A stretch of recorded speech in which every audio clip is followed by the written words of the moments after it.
तर पूर्वेला पिंपळ असू नये, की ज्याच्यामुळे त्या घरातल्या लोकांना अग्निभय असतं.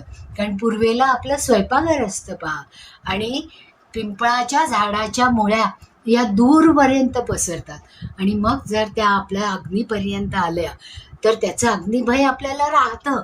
म्हणून पूर्वेला पिंपळाचं झाड असू नये. त्याचप्रमाणे दक्षिणेला प्लक्ष नकोय.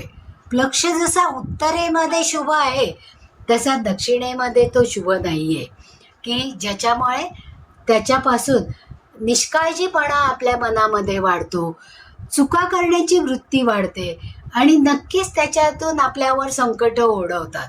म्हणून दक्षिण दिशेला लक्ष लावायचं नाही. पश्चिम दिशेला वडाचं झाड कधीच नाही लावायचं पहा, की ज्याच्यामुळे शत्रू किंवा शस्त्रभय, त्या घरामध्ये राहणाऱ्या लोकांना शत्रूचं भय, खूप सारे शत्रू निर्माण करतो आपण आणि खूप साऱ्या शत्रूंचं भय हे आपल्याला त्या पश्चिम दिशेला जाणवतं. आणि शस्त्रासारखं भय म्हणजे सुरी, चाकू, कात्र्या अशासारख्या गोष्टी आपल्याला रोज लागतात, पण त्याच्यापासून आघात होण्याची शक्यता हे वडाचं झाड जर पश्चिम दिशेला असेल तर त्याचा त्रास हा उद्भवतो.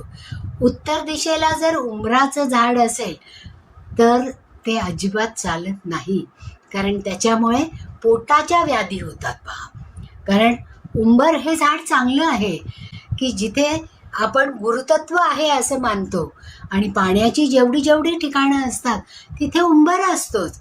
पण ते उंबराचं झाड जिथे असतं तिथे ते जर उत्तरेला असेल घराच्या तर उदर व्याधी म्हणजे पोटांच्या व्याधी, म्हणजे मग पचन बिघडतं, डिस्टेन्शन म्हणजे पोटफुगीसारखे आजार होतात किंवा अपचन, पित्त अशासारखे आजार वरचेवर उद्भवतात आणि त्याचा त्रास त्या घरात राहणाऱ्या लोकांना सतत जाणवत राहतो.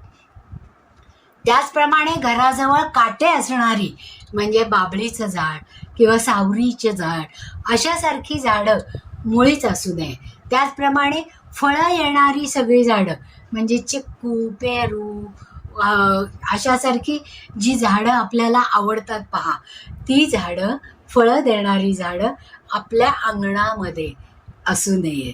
ती घरापासून थोडी लांब असली तर चालतात.